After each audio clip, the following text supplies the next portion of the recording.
Building an online business, or any business for that matter, is a big task. There's 1,000 things to do, and you might be thinking, what are the skills I should focus on in order to grow my business? What are the skills that I as a business owner should have in order to grow a successful company? And that's exactly the question that I'm going to answer in this video.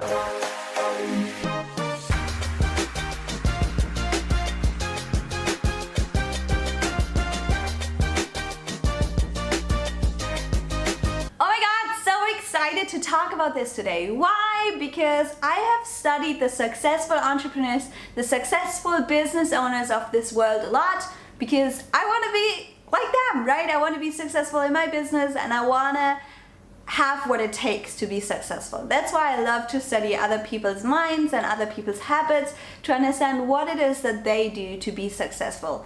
And two things I noticed. One of them is everyone gets up super early. I'm still working on this one. And the other one is they all read a lot. They all learn a lot. They make sure to have time in their day to get better at skills, to get better at whatever it is that they want to get better at. And I had a lot of interviews and I talked a lot to 7-figure business owners, 6-figure business owners to understand what do you think are the skills that are most important for aspiring entrepreneurs, for newbie entrepreneurs to get better at in order to grow as a business owner. And that's exactly what I want to talk about today, because it's great, it's awesome when you understand that self-development is important, but you might wonder, what are the things that I should read about? What is it that I should focus on? Let me preface this by saying that I will link book recommendations and resources down below so that I don't have to cite them at the top of my head. And let's get right into it. What is the first skill that I want to talk about today? Copywriting, communication, storytelling. I kind of grouped it under this category. What do I mean by that? The words we use will most likely be how clients will get in touch with us, how they'll first read about us, how they'll first hear about us. So storytelling and our way of communication is extremely important. Having a great story to tell might differentiate you from the other business that doesn't have a face, that doesn't have any kind of feelings or emotions attached to us. Storytelling and copywriting can be a way of connecting to our clients, can be a way of raising a feeling of, oh, me too, I feel the same, of staying connected, of keeping a really strong bond between you and the client. So how do we get better at it? What is it about copywriting that we should learn? Well, first of all, don't come with the excuse of saying, well, Jenny, I was never particularly good in English in school. Well, English isn't even my first language. That's not an excuse that will count, right? So first of all, I don't want you to outsource copywriting or storytelling or content creation, especially not at the beginning of your business journey. Why? Because if you don't even know what your own voice is, how is someone else going to do that for you, right? You got to find your own voice first. You got to figure out what is your message and all of those things before you can outsource it to someone else, before you can even think about outsourcing it, because you got to find your true self first, right? So how do we get better at it? Really easy. Write every day. Make sure that you write something every day. I really did not feel particularly confident in copywriting at the beginning, but now I'm producing content every single day, multiple pieces of content, and it just gets so much easier with the time. You find your own voice and you kind of find your own style of writing, you find what you feel confident in, and you also realize what connects to your audience the best and what you should write about more and how you should write about it. Because you feel like if a lot of people reach out to you after a certain story, a certain post, you kind of get the intention, oh wow, yeah, this is what they want to hear about and this is what connects to them, right? So how else do you get better at it? Forget all the rules that you learned in school. Don't use slang. Always make sure you have a proper sentence in place. Use whatever connects you most to your ideal client. You can totally use slang if that's what your ideal client feels connected to. Use whatever works for your business, and especially in the social media world where we kind of want to communicate more like we have an ongoing conversation than a sales page.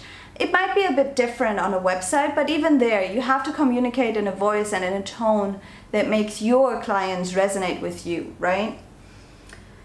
And then if you write something, go ahead and write it, but don't edit it at the same time. I think that's crucial. A lot of us, they try to perfect it while they're at it, but that's not how it works. You gotta write the whole thing and then come back and edit it a little bit later.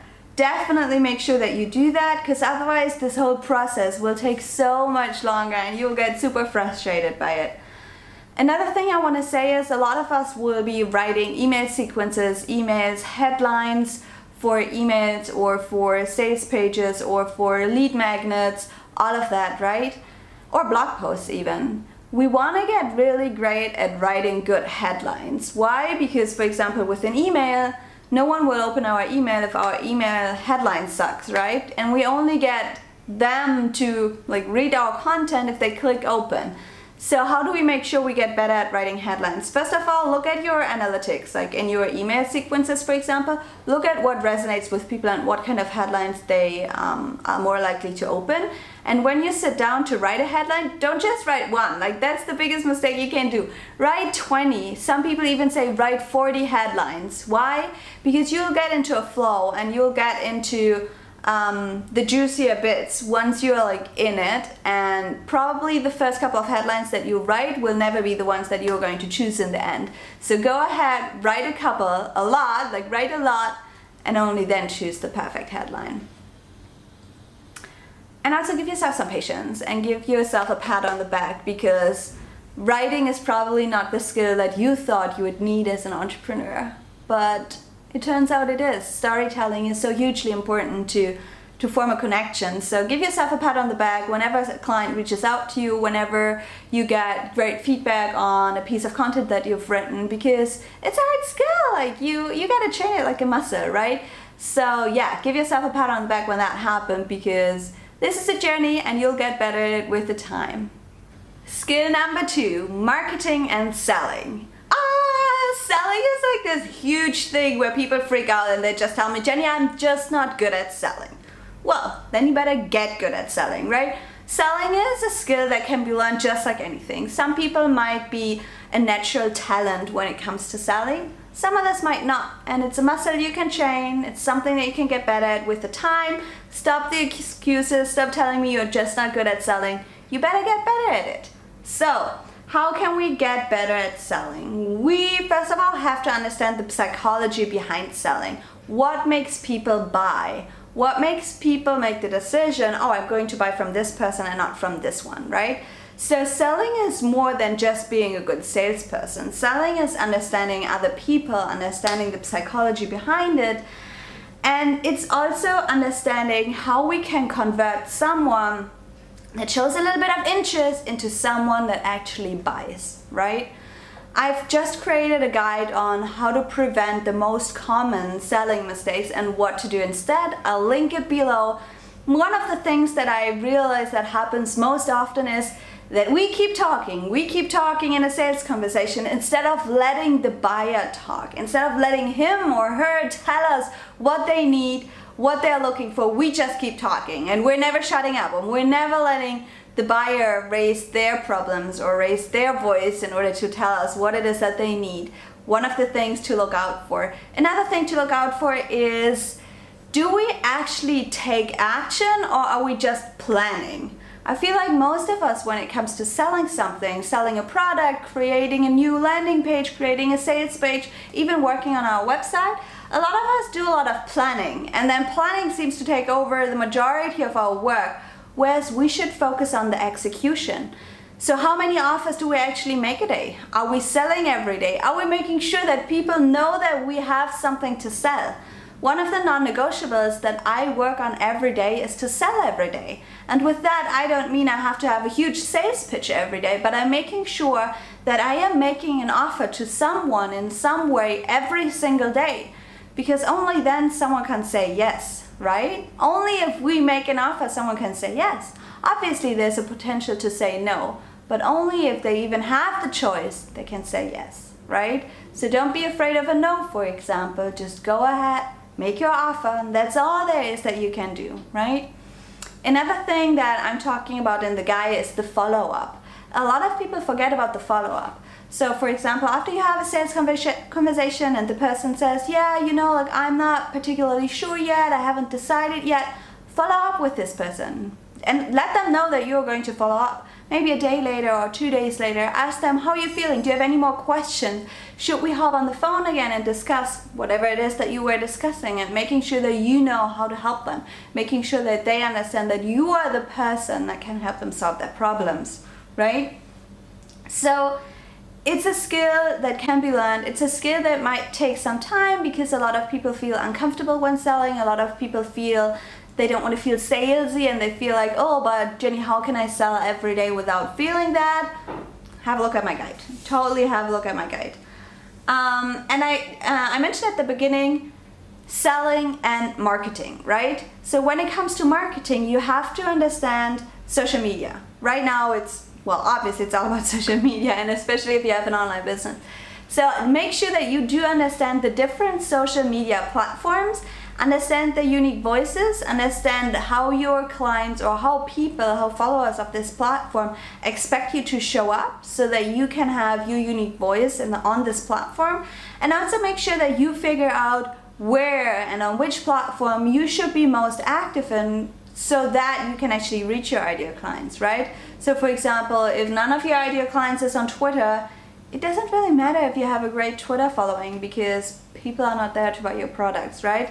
So do make sure that you understand that. That is crucial. A lot of people want to skip this step because they're like, I love Instagram, I should just do Instagram all day long. And yes, if your clients are on Instagram, that's perfect. But what if they're not? Wouldn't it be great if you just put in some research at the beginning before you deep dive into it and waste your time on this platform? So that's all I wanted to say when it comes to selling and marketing. Go and make sure to check out my guide if you feel unsure about it. And yeah, I hope you understand that selling can be fun, selling can be awesome, and selling can just be a conversation with two people, one person trying to help the other. And that's exactly the way it should be, because then it's the most authentic and natural way a sales pitch can happen. Okay, the third thing I wanted to talk about is perseverance, is not giving up, not giving up, not giving a shit about what other people say, about doing the things that you think are right no matter what other people say. It's all about the mindset. Don't just train your copywriting muscle, your sales muscle, also train this muscle, your mindset, the brain. Why? Because the challenges that you face as an entrepreneur are very different than in the corporate or in the 9-to-5 job you might have had before. Because imagine you work your office job. At some point you'll get really confident and comfortable with the things that you're doing. Well, of course, maybe there will be new tasks and new things, but gradually you will get into it and you'll feel confident in what you do. As an entrepreneur, your challenges always update, they always increase, there will always be new ones. As soon as you are comfortable hitting 10K a month, you might be like, oh, but how can I scale this? How can I get into a 7-figure business? So the challenges, they always update. So your mindset always has to update with it, right? You have to make sure that you strengthen your mindset all the time. And I cannot stress that enough. I did not believe that so much at the beginning. Now I totally do, because I've seen the challenges myself. So whatever helps you in calming yourself, calming maybe the challenges and fears inside of you, whether it's meditation, whether it's, writing down your thoughts, whether it's yoga, whether it's talking to friends about whatever it is on your mind, make sure that you do the things that are good for you. I've actually had a conversation with an investor, and he said he's only investing in startups where the founder is keen on meditating every day. I thought that was so interesting, and now I understand the analogy behind it of like making sure that you are at peace with yourself and that you have a way to handle the challenges that are thrown at you. And I don't want to scare you into saying that there are challenges that you might have not faced before, but just make sure that you surround yourself with people that will understand you, that you surround yourself with other entrepreneurs that actually get the challenges that you're facing, because maybe the friends that you had in corporate, they will not understand what it is that you're going through, but other entrepreneurs, they totally will. You will definitely face people that say a lot of things like, oh, you're a dreamer, or you you want to live the dream, but you never will. There will always be those no-sayers, and you just gotta make sure that you're not listening to them. I've had those people at the beginning, and I was just like, nope, I'm sticking to what I know will be true, and it worked out in the end, right? But it was really difficult at the time where people were like this, and I was like, oh, how do I deal with that, right? But we gotta make sure that we don't get into this defensive role where we are just explaining ourselves every day and the choices that we make. So stick to people that inspire you, stick to people that are like-minded and that you can have conversations with about topics that you feel are relevant to you. And maybe also make sure that you find yourself a couple of role models, people you look up to. And maybe these will not be the Tony Robbins of the world because they are so way ahead, but maybe these are people who are just a couple of steps ahead of you, and that you can be like, oh my God, and in a year from now, this will be me, right? So you can look up to them, source inspiration from them, and whenever you feel down, you're like, no, like I gotta do the thing because I wanna be like whoever it is that you choose. I think that's all I wanted to say on this topic. It's something that I get really passionate about because I make sure to have some time every day to learn about things, to maybe read a book or watch the video training that I wanted to watch. Why? Because I always want to get better at the skills I feel like are most important in my business. I want to make sure that I'm not only working in my business, but I'm also working on me as a business owner. And I hope this little video training helped you to understand what it is that you could focus on. Whoop, whoop. Okay, that's it for today. So to recap, focus on your copywriting skills, focus on your selling skills, and do focus on your mindset. If you like this video, give it a thumbs up. And if you haven't subscribed yet, subscribe to my channel. See you next week.